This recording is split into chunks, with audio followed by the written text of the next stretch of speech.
I mean, how do any of us stay sane these days? You know? How do you stay sane? You wake up in the morning and the first thing you hear is just nothing but horrible, horrible stuff that's happening in the world.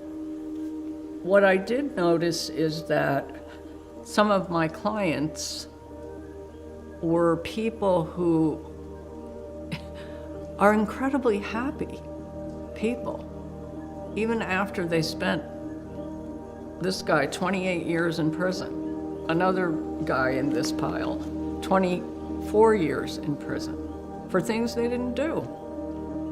And yet, if I call so-and-so up, how are you doing? Great, everything's great, everything's wonderful. I don't know, there's a sense of joy, a sense of gratitude and appreciation and being able to just be a person. And both of these guys, actually there's three of them, all three are very religious people. They have a very deep religious faith.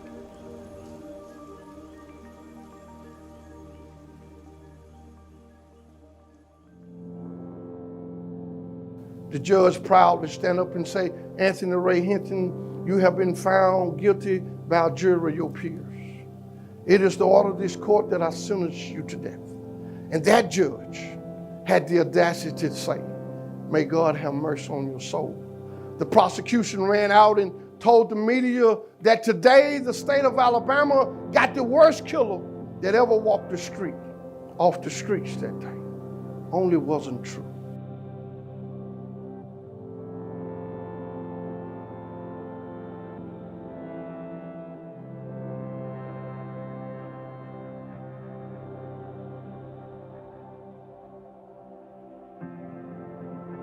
The people I was interacting with were almost entirely poor, almost entirely people of color.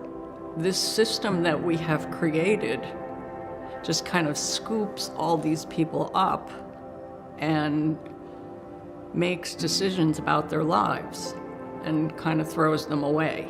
I used to say these are the throwaway people. And on December the 17th, 1986, they transported me to Homan Correction Facility, where I was placed in a 5-by-7 cell. And for the next 3 years, 3 long years, I did not say another word to a human being. Not to my mother, not to my best friend, not to a lawyer, no one. Every time one of the guards would ask me something, I would just write my response on a piece of paper. I began to wonder what kind of God was I serving that allowed me to go to death row for a crime that he and I both know that I didn't commit. You know, the principle is that a person that's in prison can't release themselves. You can't release yourself from your own prison. When a person is trapped or imprisoned, whether this is literal or mental or spiritual, whatever the trap is, which means you're sucked into that reality that you can't see another way of being. And even if someone's going to give you another thought or you're going to try to think yourself out of the situation, you're always going to enfold that within your subjective experiences, and therefore you never become free. So you actually need something that's beyond you. You need something that's transcendent of you that will allow you to have that type of experience. There's a famous study by, there was a guy named Penfield. He was the one who was responsible for mapping out the brain. Where's the will? Like when you move your arm, okay, moving, the motor neurons are one thing, but the part of the brain that made you want to move your arm, the will, that was, he wasn't able to find that. Like, where does self end? Like, so there's a level of self that we say, when I say I know myself, that generally means I know my thoughts, I know my feelings, I know how I'm going to act, I know my experiences, expressions, how I feel in this world. But self, on a very, very deep level, is actually connected to something that's transcendent of self. Like you say that there's a spark of God within a person. Is that you? But it is part of you. So you're saying it's a chelik el God. There's a spark of God that's part of within you. So that means that it's part of you. And in Judaism, we talk about like 5 levels of the soul. that hover over our head. Well, some of them are inside, and then there's like, I think, 2 that hover over your head. And some of that is that concept of will. It's something maybe outside of us, more difficult to locate. And I think that shows a little bit difference of mind and brain. Brain can be controlled by somebody else, stimulated. Mind is something a little bit deeper and more, I guess, mystical. And then going into the 4th year, I woke up to the sound of a grown man crying. A man that I had lived by for 3 years and never asked him his name or where he was from. But my mother had taught me compassion. My mother told me no matter what one does in life, he or she deserved compassion. And it was that compassion that made me reach out and say, hey, is something wrong? The man implied that I just got word that my mother passed. I told him how sorry I was to hear that, and I told him if there's anything I can do, just let me know. So compassion is not just feeling sorry for somebody. Compassion is something that takes a lot of hard work, and it requires a person to, in a sense, leave them thinking of themselves, and try and put themselves in the other person's shoes, in their situation, and then come back into themselves so they could help the person. You know, sometimes you hear somebody's story, you think, like, how could that person be so stupid? But when he puts himself in that guy's position and he understands where he came from and what caused him to become the way he is, he can understand him, then he can step back and help him a little bit more. So I think this transformation is what made him really free, or as free as he could possibly have been in that situation. So he was still in his 5x7 cell, but in his mind, a door blew open that gave him total freedom. Woke up about 6 o'clock that morning, sit on the bed that was too small for me. The state of Alabama had executed 4 men. As I sit on this bed, I looked at my body, it was much slimmer then. Looked at it and I told my body that the mind had to leave. I said, I cannot physically escape. So the only way that I can escape this hell is in my mind.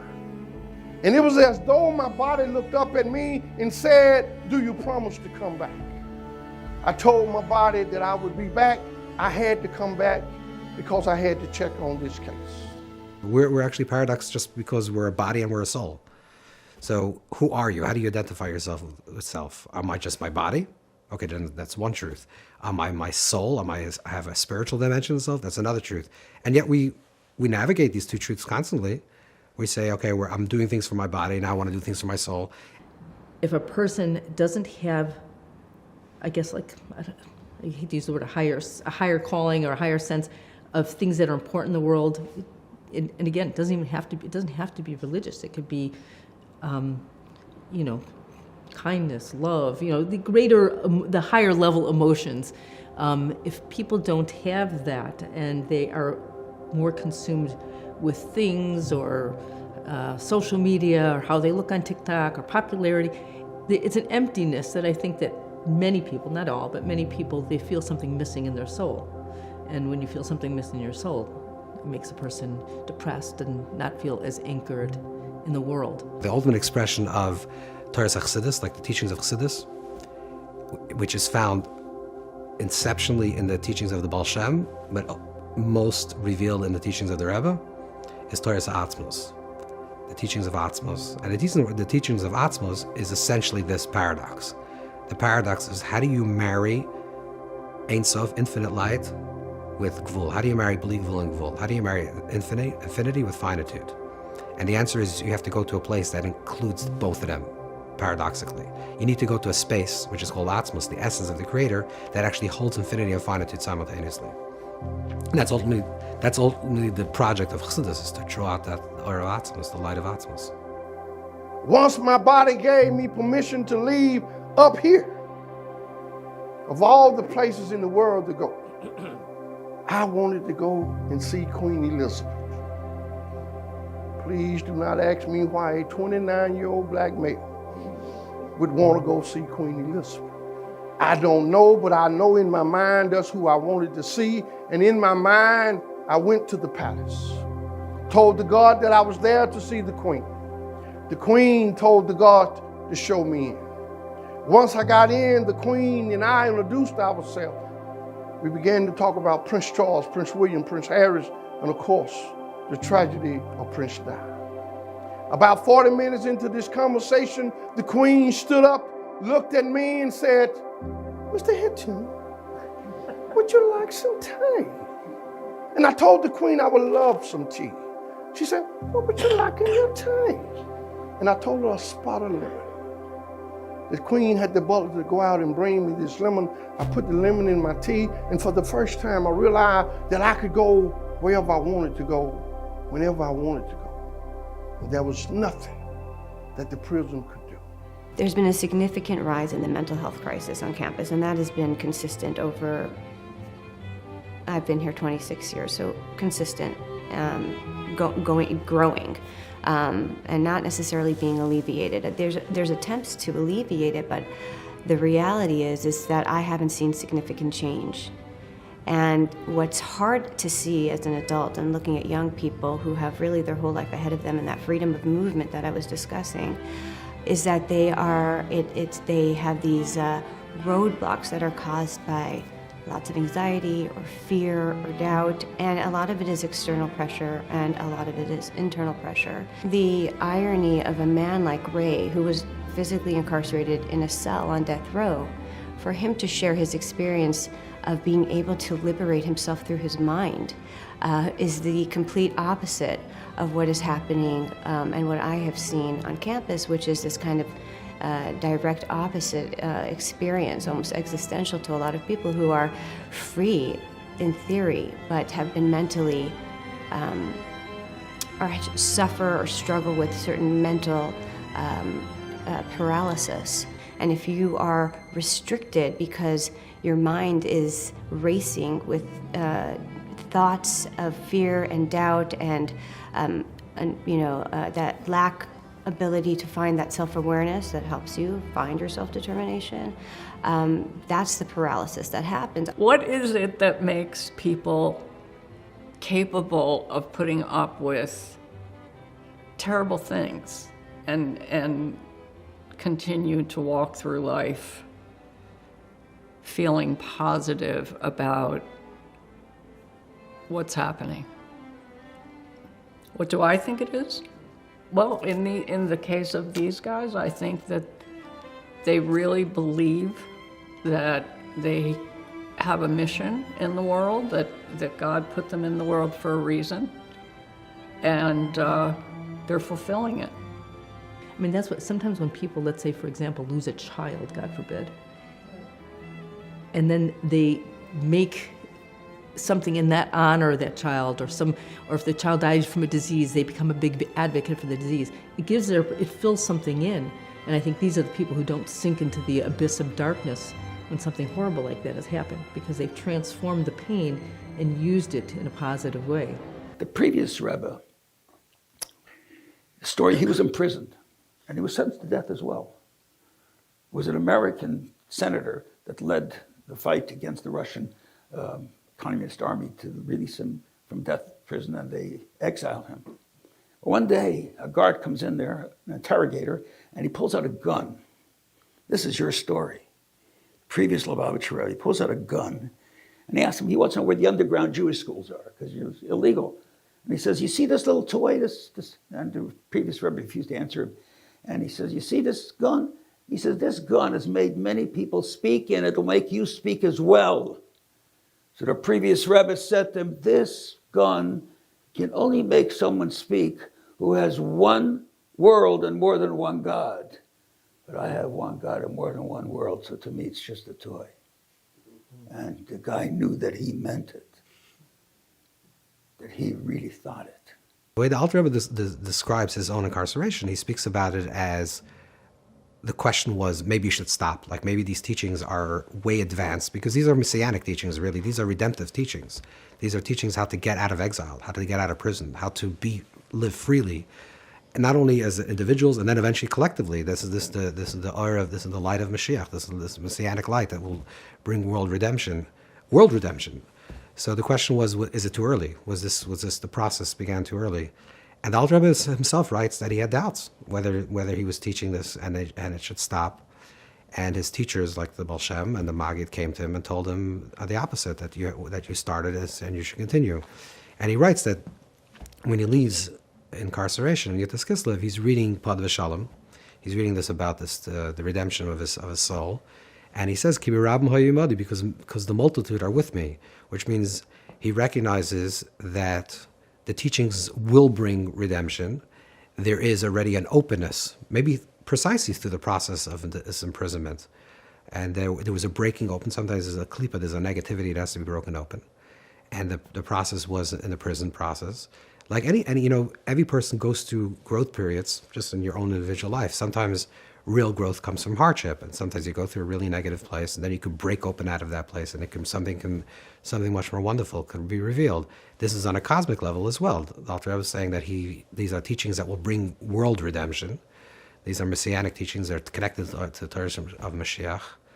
And so the question is, was it too early? And then going through this process of being incarcerated and being visited by his teachers, and they're telling him that he has to continue. He understood that this is something that has to be done. And this brought about a world-shifting way of living, which we're feeling all the repercussions of that teachings. The Alter Rebbe, the concept, the reason that the Rebbe took such attention to this process is because the philosophy of Chabad began, the formality of the philosophy. The Alter Rebbe was arrested in 1798, as you heard a little bit of the story before. 1798 was a pivotal period in world history. 20 years before that, 1776 was the American Revolution. Boston Tea Party. 1798, the French Revolution. There was a revolution of humanity. Humanity no longer wanted to say there's serfs and there's nobility. There are human beings. The Alter Rebbe Hasidic philosophy opened that pattern of recognizing that each human being has value because they are a unique creation of God Almighty Himself. And when you remove that uniqueness, then you're just a number and an efficient functionary in a massive organization. There's nothing simple for these people. And I don't mean to lump them all together, because there are individuals, obviously. But it's this idea of we can just lump all of these people together and throw them away and throw them into a prison, and we can feel good about ourselves because we're hard on crime. I find that really offensive. A young man by the name of Henry Francis Hayes was a Ku Klux Klansman. Henry Francis Hayes' daddy was the Grand Wizard of the Klan. Henry Francis Hayes, when he was little, was taught nothing but racist slur. And one day, Henry's daddy told him to go out and kill the first African American he come across. Henry and two other Klansmen got in the car, and they came across a 19-year-old mentally retarded black man. They got him in the car, they stabbed him, they got out, threw the rope over the power line, and hung him. When Henry came to death row, I didn't know who Henry was. Henry and I began to talk. We bonded a friendship, and when I found out who Henry was, another black gentleman said, "Do you know who you're talking to every day?" And I said, "No." He said, "That's Henry Hayes, the Klansman." And I asked myself a question. I asked myself, did it matter? And I told myself it didn't matter.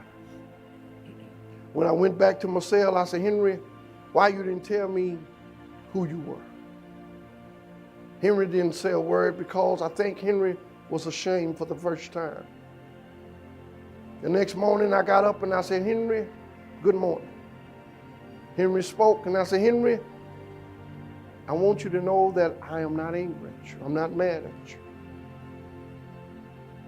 For the first time, I realized, as my mom used to tell me, that every child, every human being deserves compassion. Henry and I bond this friendship. Henry and every other black male had a relationship. On death row, every man there is fighting for the same thing. But then in Alabama, for whatever reason, 15 years came and they gave Henry an execution date. Henry was one of the men that I got to join my book club. For the first time, Henry read a black author, James Baldwin, Go Tell It on the Mountain. Henry stood up and told how what he thought this book meant for the first time. And then as they got prepared to kill him, in Alabama they asked you two questions. What is it that you want on your last meal? And do you have any final words? Henry wanted an 8-ounce steak. And then they asked Henry, do he have any last words? Henry was quoted as saying, all of my life, my father, my mother, my community taught me to hate. The very people that they taught me to hate, they are the very one that taught me how to love. And tonight, as I leave this world,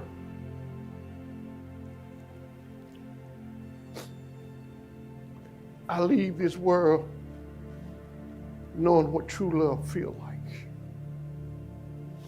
I am convinced that just as you taught hate, you can teach love. I am convinced that all of us have humanity in us.